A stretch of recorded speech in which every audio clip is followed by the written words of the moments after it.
philosophy topic, that's not for everyone, right? Like, Yeah. I even, I don't... Was it crying out loud?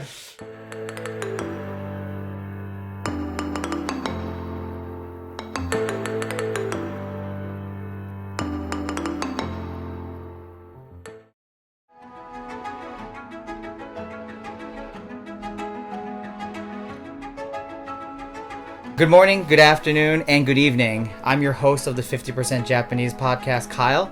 I'm here with my friend Yugo, nice to meet you guys. and we have a lot to talk about today. So starting off, how did you enjoy our dinner tonight? Where did we go?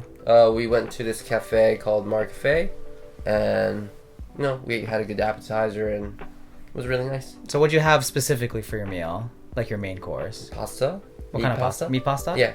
Would you get it again if we went, or you think you'd want to try something new?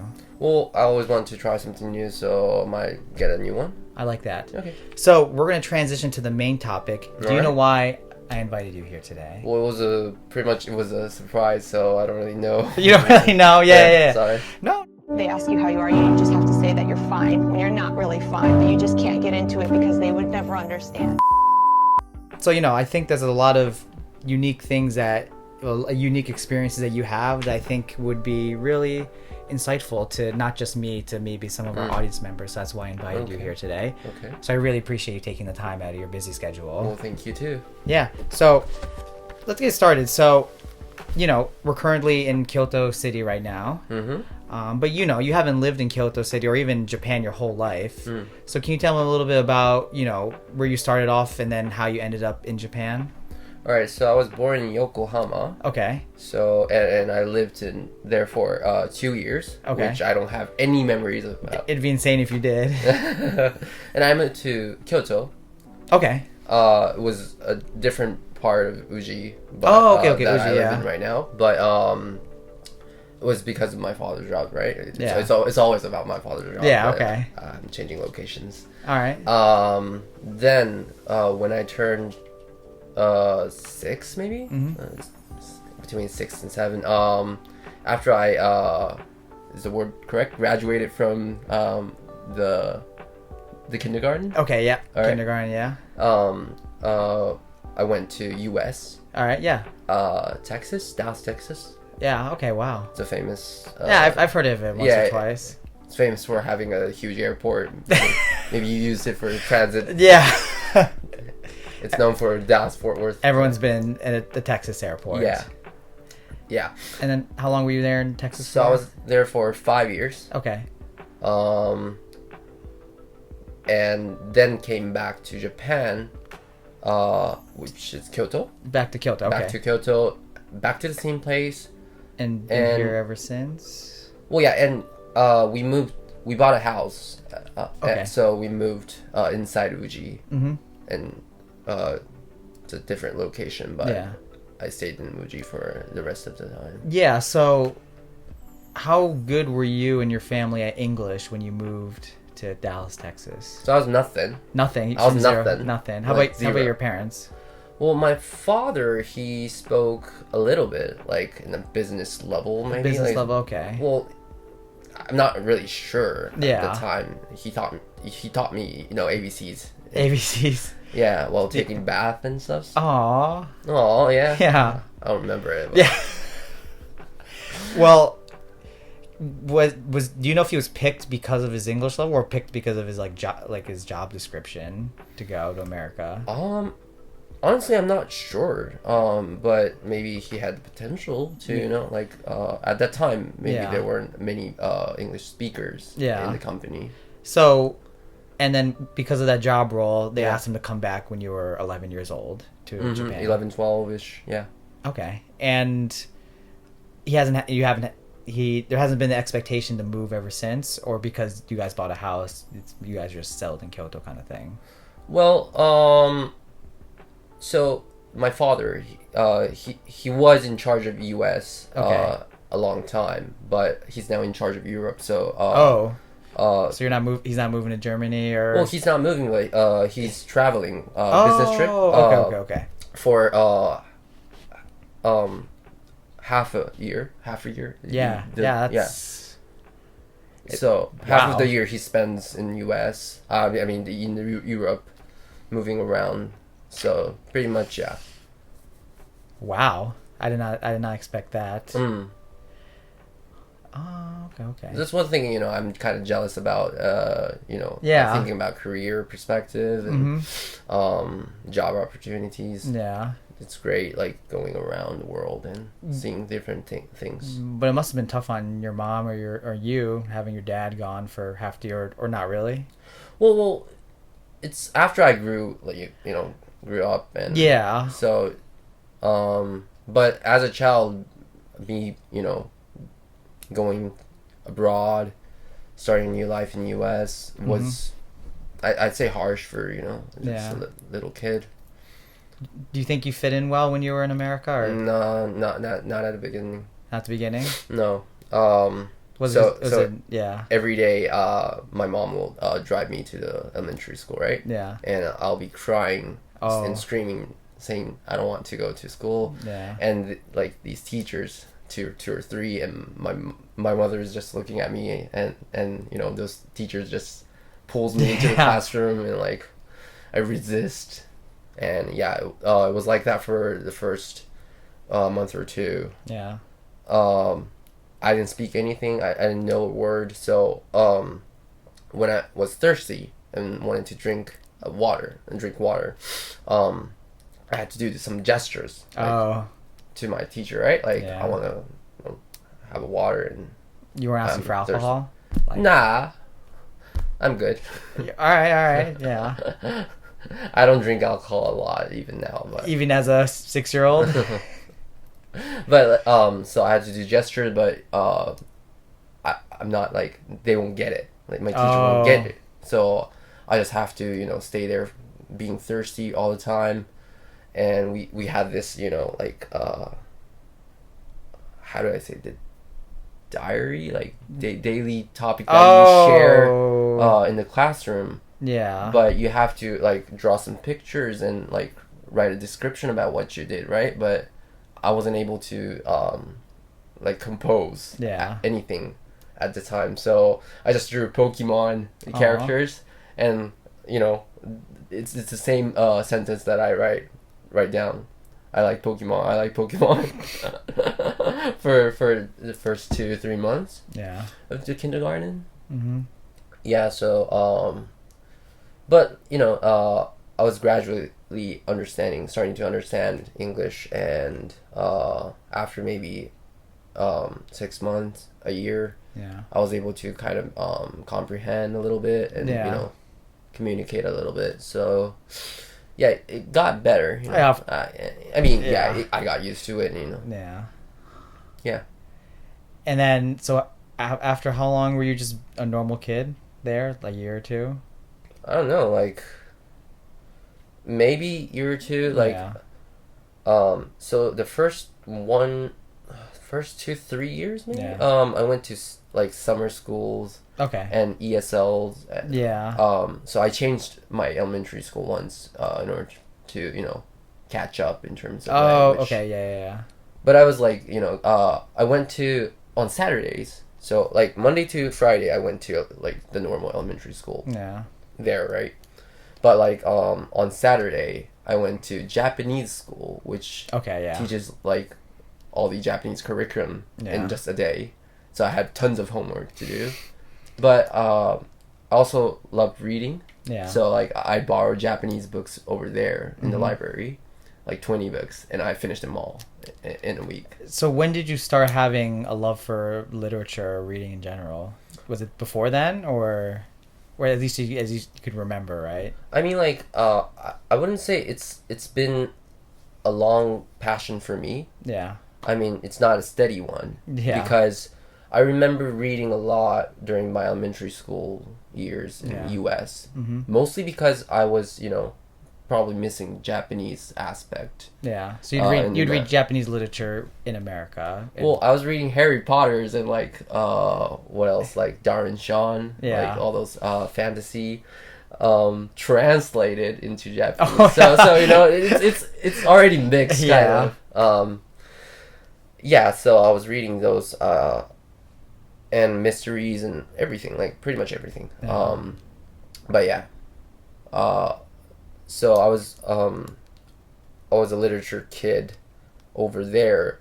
But once I came back to Japan, you know, I stopped reading, kind of. Okay.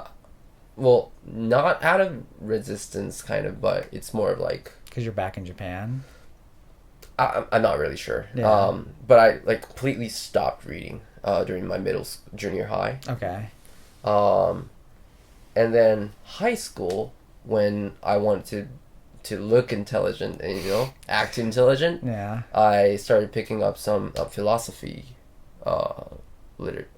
philosophy books. Did you pick it up because you want to look smart, or because you had a genuine interest in philosophy at the time?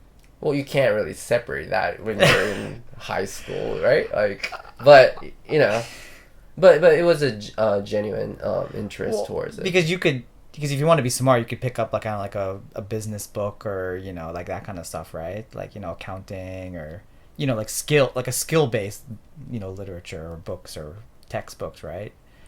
Probably I had this, you know, value system. All right, let's hear this value system. Well, like evaluating the old school things better than like just, you know, I wouldn't say you know, superficial, but you know,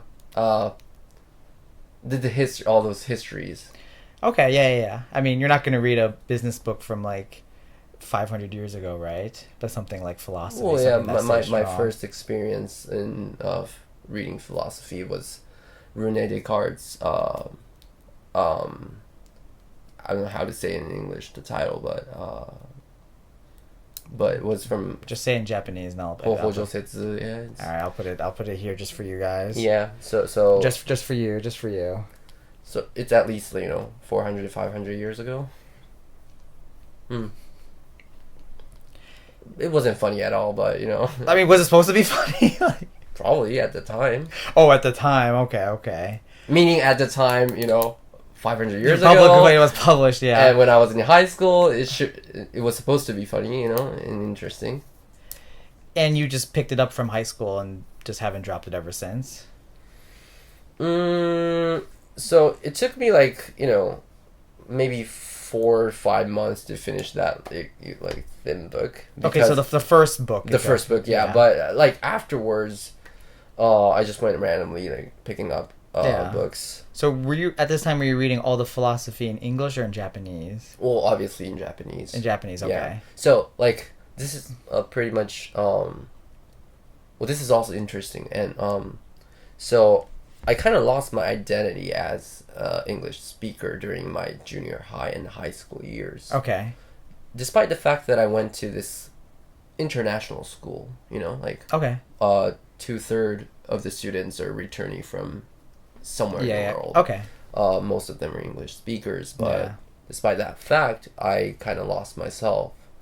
I did speak English. I mean, that's not different, but like, you know, everyone like your identity. Well, yeah, and also like even those students, and I look really Japanese, right? Probably. I don't see race, but but they're like surprised from me speaking English, and like even like this place, you know, it's not a rare thing, but like, so I look really Japanese. I'm not taking that negatively at all, but you know, but I'm speaking English at fairly fluent level. Mm-hmm. You know, I was probably questioning my identity at that time, but moreover, this philosophy thing that I was getting into was larger at that time, so I just kind of went into that, and that kind of replaced my, you know, vague identity as a returnee. Yeah. Probably, yeah. Okay, so how did you? I mean, I'm not sure what the best way to put it. Like, I don't know, like reconnect with that part of you or that identity post. Well, actually, let me ask you this first. Did you want to go to like an international high school, or was that like your parents' idea? Well, it was first my parents' idea, right? This precise word I said is that I want to be normal. Okay. I wanted to go to normal junior high school. Yeah. At the time, so it's it's the same school, junior high and high school. It's 6 years, right? Like, and you don't have to take any exams or anything. All right. Even if you're when I'm going up to the university, I didn't have to take all those strict exams. Yeah. Yeah.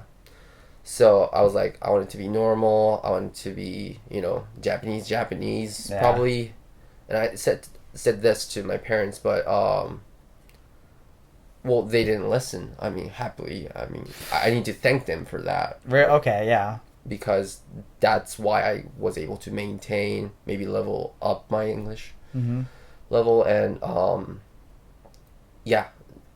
so it wasn't, so I like educational philosophy, right? Like, don't listen to your what your child say, especially if it's like for their sake, of their abilities, skills, maybe. But yeah, so pretty much it was not my decision. Yeah. Even going to US wasn't my decision, right? Yeah. It's just a fortune. Yeah. Or destiny or whatever. Yeah. Fate.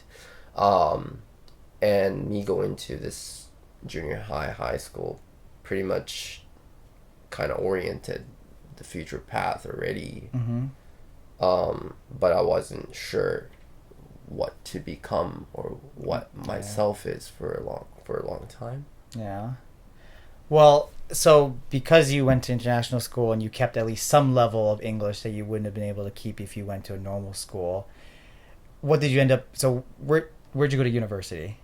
I went to Doshisha University. You went to Doshisha. And did you do that because of that English background or for something else specifically? Well, the fact that I went to Doshisha International. High and high school, I did have a choice to, Were you thinking of other schools at the time? A little bit.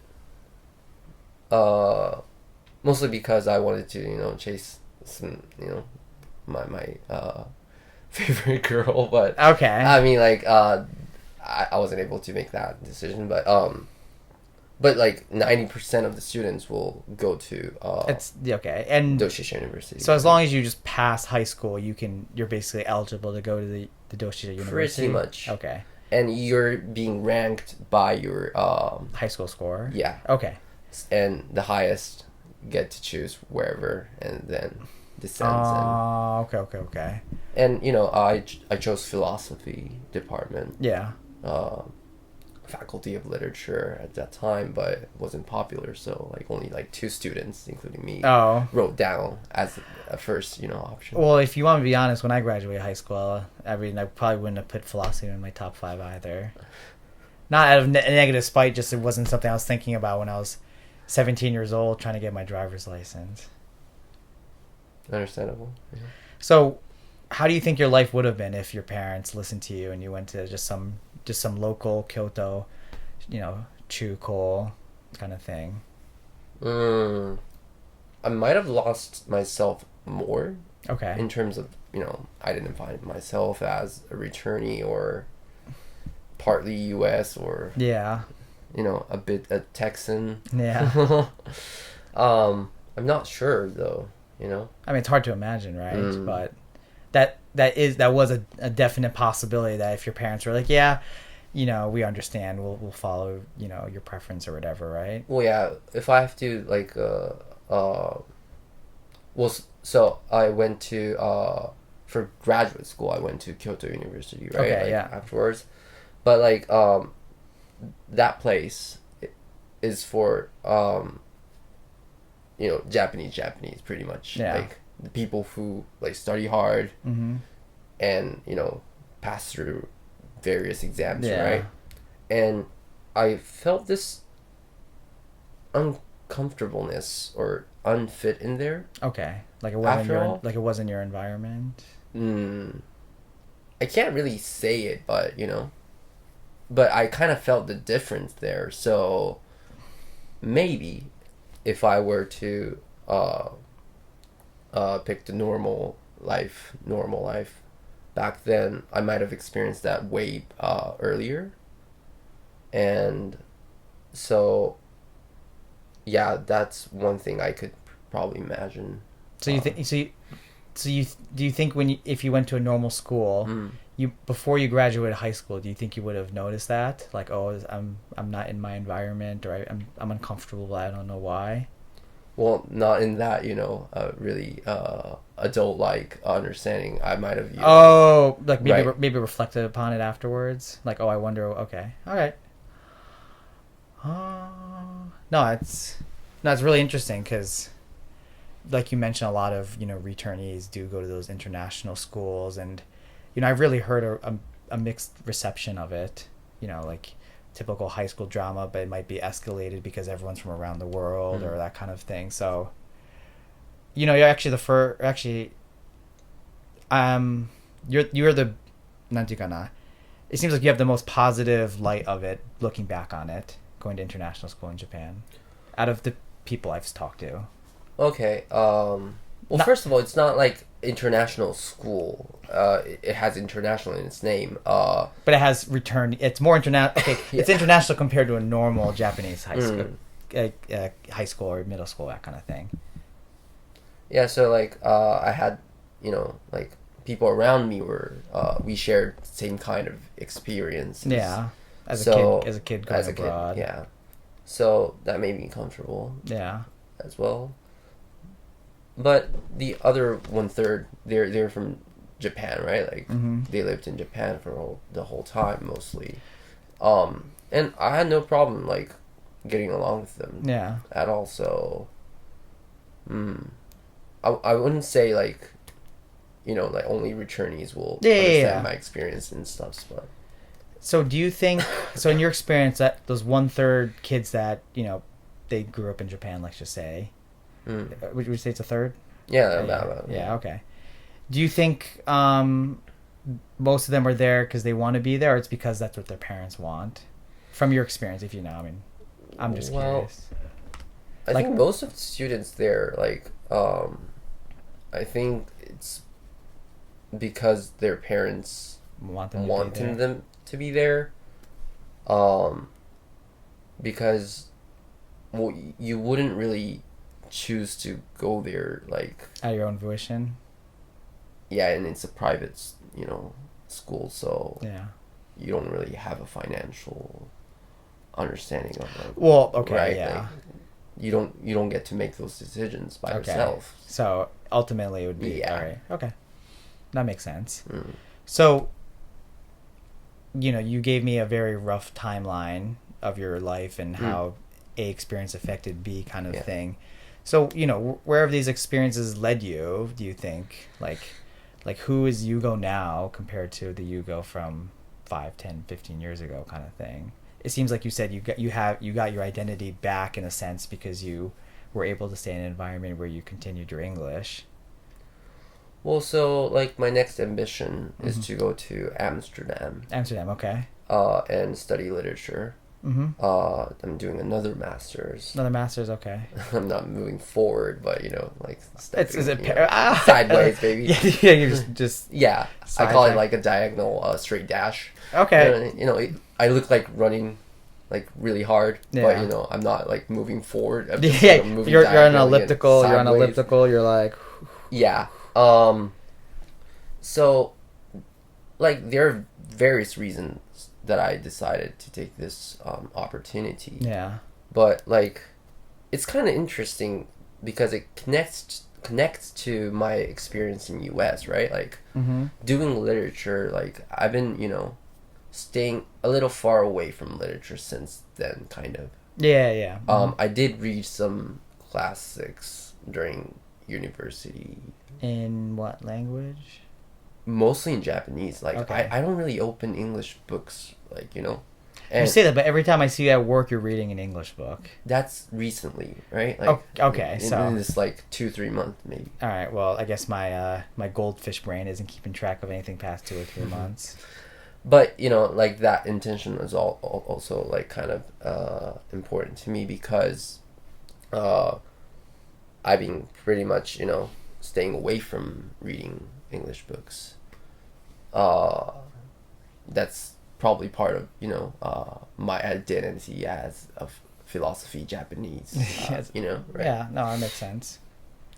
And so I'm trying to probably, save, recover, rescue myself from the past into my life again, in a sense. In a sense, I wouldn't say it's the main purpose, but if I kind of look back, like the combination of it's an English course, right? Like English and doing literature, you can't really say it's not connected at all. Yeah, so you'd say the reason you've been studying English the last couple of months is in preparation for your time abroad? Yeah. Okay.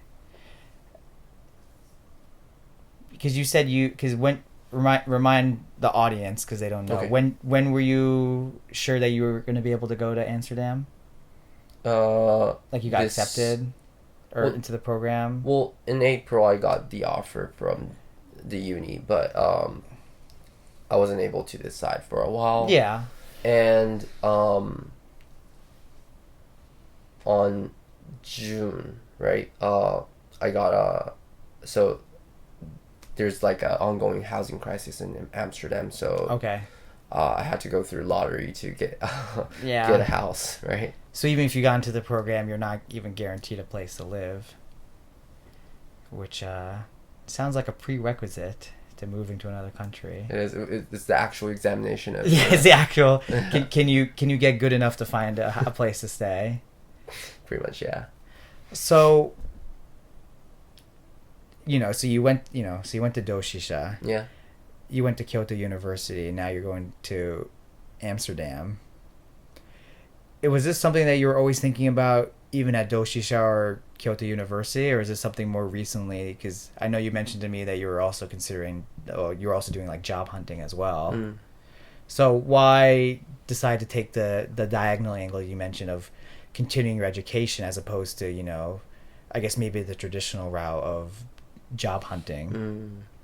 Well, first of all, it was a difficult decision. I'm turning 26 this year, and you're looking great for 26.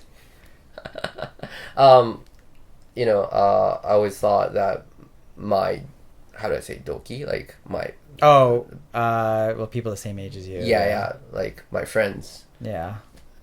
It's their like fourth year in their job. They're having expertise and like they're confident. They have, some of them married already, like. And, I feel like how do I say it? Like, I'm not moving my life forward. Left behind, kind of, yeah. So, I have doubts. But, you mentioned that, did I have this idea of going abroad or going to Amsterdam for long? Not Amsterdam. Amsterdam just came in, like, recently. But this idea of going abroad, I always thought that was consisting part of my identity. Yeah. But how do I say it? I just kind of left that behind, actually. Yeah. So to me, probably this is like moving myself forward, actually. Yeah. In a sense. It looks like I'm doing another master's. He doesn't want to, he doesn't want to work. Society. And I really hate the word shakaijin in Japan, like social man or something. But I mean, I have been working as a uni student, so yeah. So yeah, but I have this, ambiguity and self-distrust kind of at the same time. But I feel like I need to take a step forward and go abroad, and probably love the uncertainty that. And reliving the time that I was taken to U.S. from Japan. You have to challenge yourself. Yeah, kind of. I probably need to create this challenge for myself in order to be energetic. You think you'd regret living too comfortably too long? Like if you just stayed in Kyoto for the next 6 years, let's just say? I will. Yeah. Definitely, yeah. Yeah. Well, let me switch to another topic. Okay. So, we touched a little bit upon like philosophy, and while we haven't discussed like any specifics, Okay. I did want to ask if you were religious at all. Well, okay. Because it kind of ties in, right? So Doshisha as a school, I mean, they're Christian. Okay. I've been doing, the morning service every single day. Is it in English or Japanese? Well, it's in Japanese, but like we sing the holy songs and every morning. We open up Bible. Okay. And read from there, right? And but I never considered myself Christian or even Buddhist. Yeah. So I'm not religious in any sense, but I do want to, believe in some greater power. Greater power, yeah. Something higher. Yeah. In a sense, but I think people do believe in higher things. With like most people do, right? Like. So what about like Shinto? No, not at all. No, not at all. Like, I do have certain knowledge about it, but I'm staying away from it. Okay, and intentionally you're staying away from it, or just naturally just not attracted to it? Naturally not attracted. Yeah.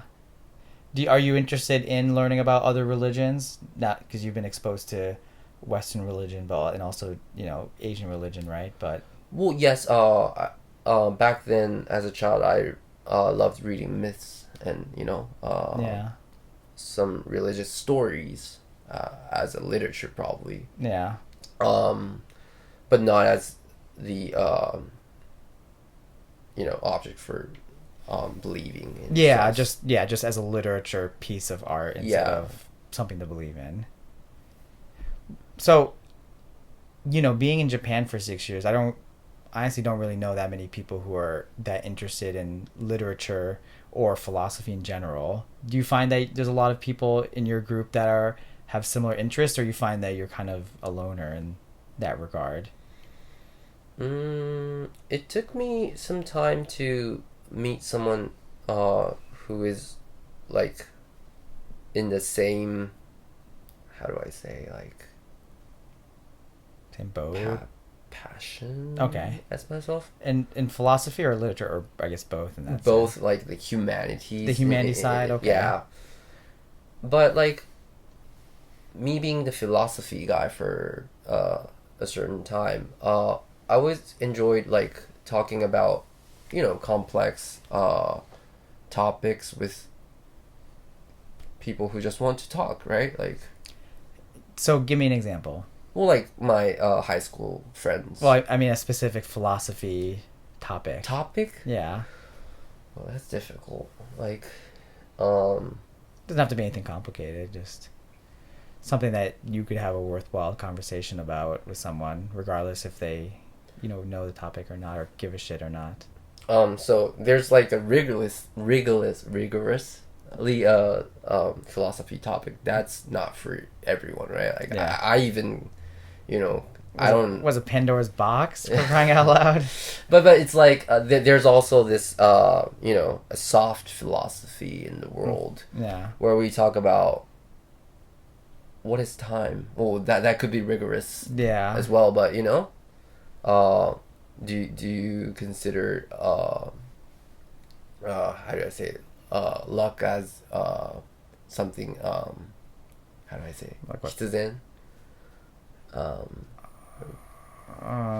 What's hitizen? Is there another way of saying, like, is luck what, controllable? Well, yeah, kind of. Or is it meant to happen? Yeah.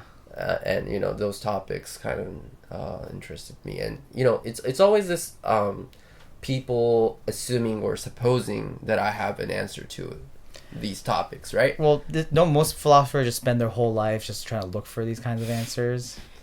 So I'm just a searcher, right? Researcher. You're a vessel. But they assume that I have this idea of you have the answer. So they will ask me topics, right? Like questions. Well, it's about the journey, right? Like, and I guess how much would it be philosophy if you just always had the answer? It's about, like searching for it in the inside and but like I myself, I really couldn't, how do I say, move myself to those questions by myself. Of course, no. But I probably enjoyed people asking me the questions and like me trying to answer that. But it's kind of about like bouncing the ideas off of each other, right? Yeah. It's like, always a dialogue, right? We see the same thing, but in different light or different ways, right? And that just shows, kind of each other's backgrounds. Yeah. Do you think people in Japan that aren't already have a passion or interest in, like, let's just say philosophy, you can have these kinds of like deep down conversations, or it's not something that they really think about or care about? Like people who are our age that have never touched the topic before. Like if you met someone at a bar, or your friend's friend, or I won't expect that pretty much. And I forgot to say this, but philosophy, it's attempt to explain things without having a reason, making a religious reasons or like ideological assumptions in there, right? Mm-hmm. So I'd say most people in Japan are very ideologically narrowed. In what sense you would say? Like everyone's the same religion, like everyone's like Shinto Buddhist and thinks this way, not like religiously, but politically or culturally. Okay. So not a diverse way of thinking, is that I could say it that way. Okay. And you'd say that's different compared to maybe if you were talking to someone the same age back in Texas or in, let's just say, Amsterdam. Well, you're saying that as a 26-year-old. 26 years old, maybe even, like more higher generations. Yeah. I mean, kids have more pure heart to ask questions. But, yeah,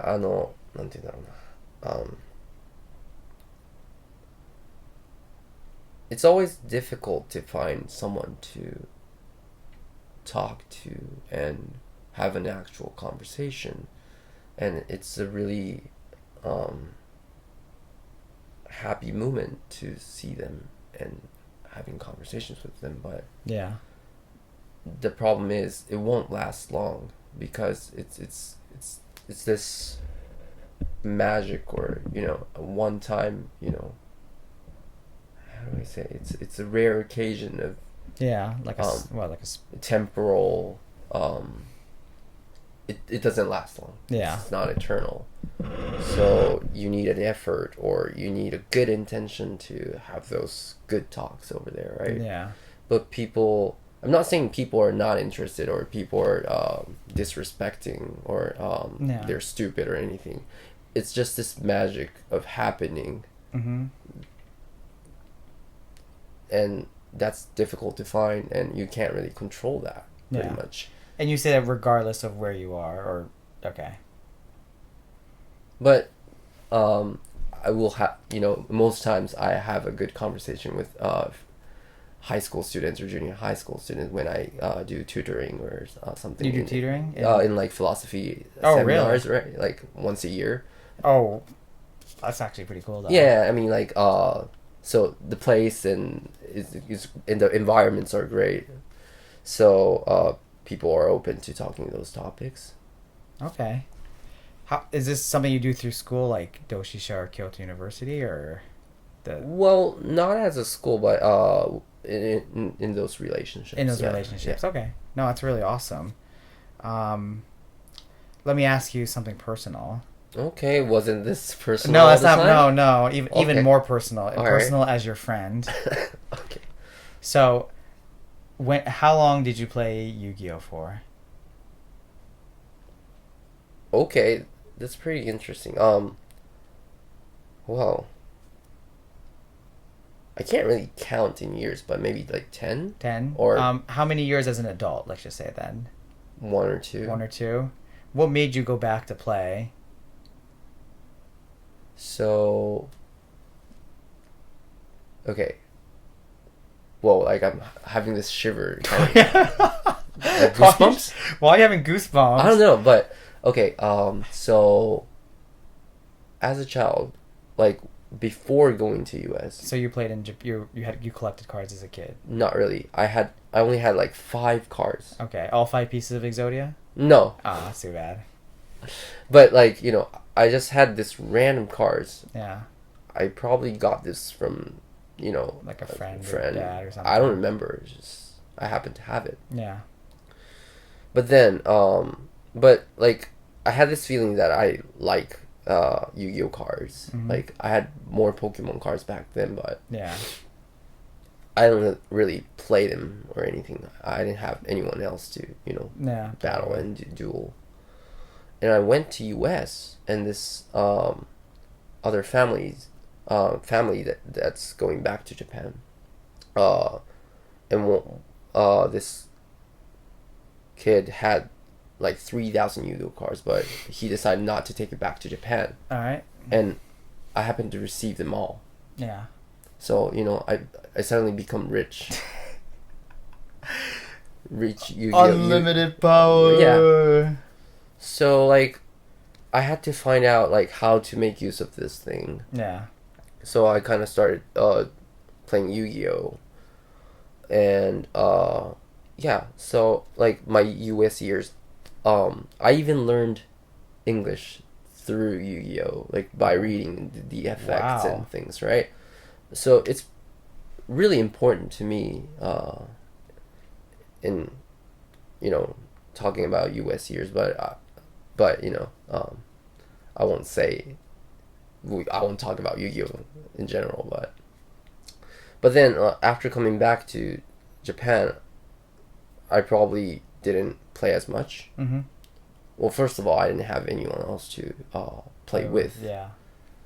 So I didn't play, but in junior high and high school, some of the friends played Yu-Gi-Oh. Mm-hmm. So I wasn't like fully engaged in it, but like Yeah. I bought some packs and, you know, decks, and probably brought some decks to school to play at lunchtime, and yeah. So yeah, it's really related to my US years. Yeah. And you got back to it as an adult though, right? Or you just you played on and off through middle, high school, and adulthood?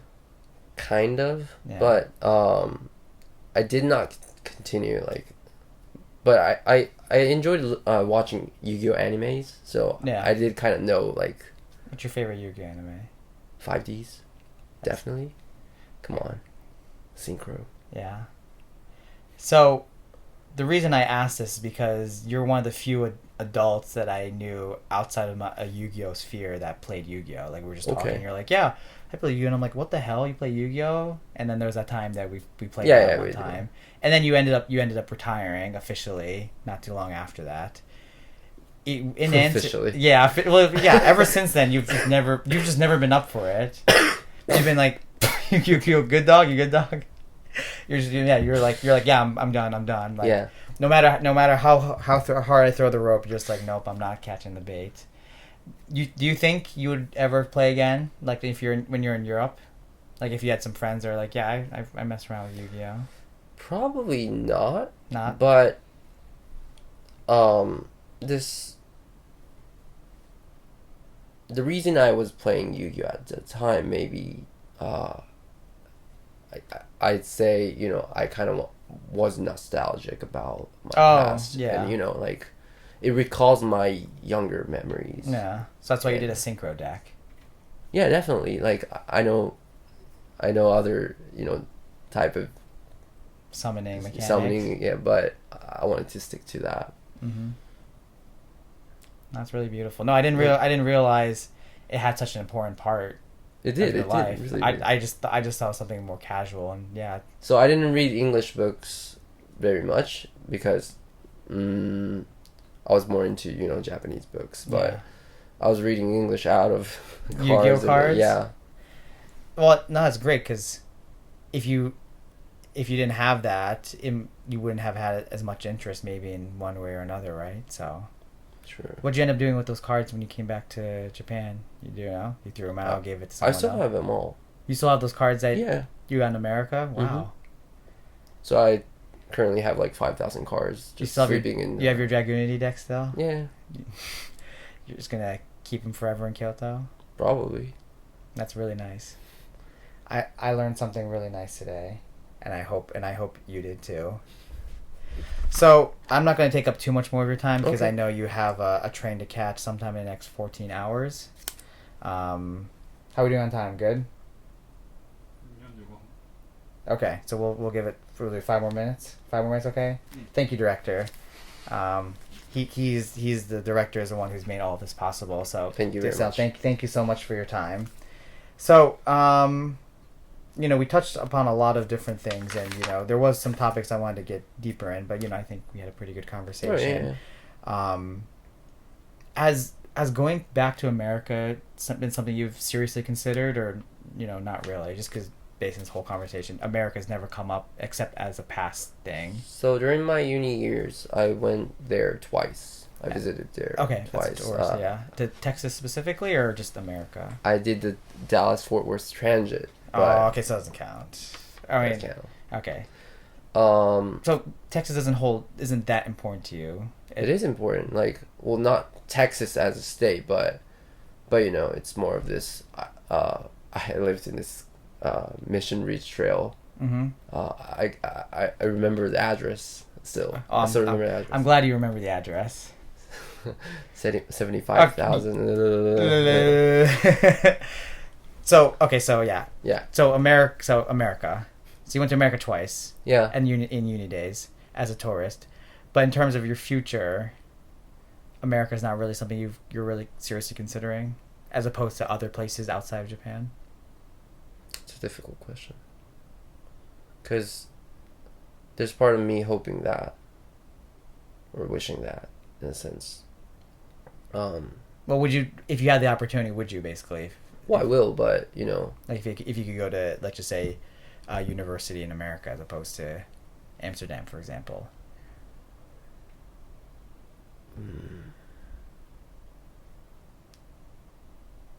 That's a question I can't answer it right. No. Like in this 5 minutes, but I'd say no for right now because to try something new. Yeah. To be uncomfortable again. Yeah, and it's this going for search for myself. And that answer right now is not America, but maybe in the future. Maybe. Okay. Do you think you'd be in the same dilemma as you are right now, where if I stay in America for a long time, I'd be too uncomfortable? You mean too comfortable? Too comfortable. Compared to. I might be, yeah. And do you consider America home? In any sense? The home that I could never go back. Really? Okay. Do you look back fondly on those 5 years, or do you look at it like, yeah, that freaking sucked? I won't say it sucked, but sounds like the first little bit did. Well, yeah, I mean, like, getting used to it it's always difficult. I understand, but I wouldn't say it was like fully positive. Oh, yeah. I mean, even excluding those the first little bit. Yeah. There's this me, kind of sealing those 5 years. Yeah. And separating them from my whole, Yugo as. Okay. Yeah. Is, and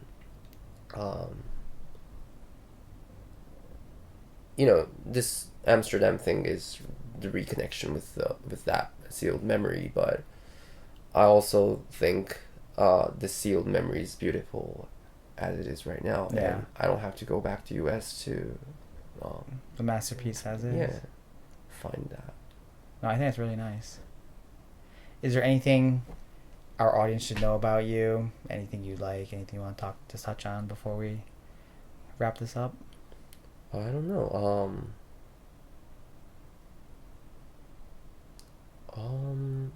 Who's the audience?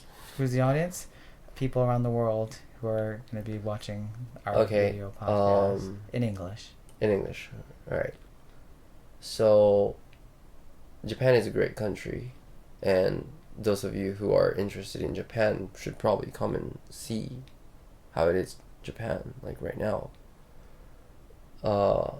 In the same manner, I want to do the opposite and go see the world of how it looks like. But I'm also confident that you won't find yourself like there in that destination you're heading for. Yeah. But it's always like inside you, kind of. Oh, that's really nice. Yeah. So like don't expect too much. Mm-hmm. Focus on yourself, and stick to your goals, and enjoy your life. That's the goal, ultimate goal that you should keep in your mind, right? Yugo, thank you so much for joining me tonight. Thank you too. I really hope you have a great time in Amsterdam, and I hope you never forget about me. Probably not. All right, probably not. All right. Guys, thank you so much for checking out this amazing episode of the 50% Thank you. Japanese podcast. We will be catching you in Amsterdam soon then. Cool. Take care, guys. Have a good night. Bye. Bye.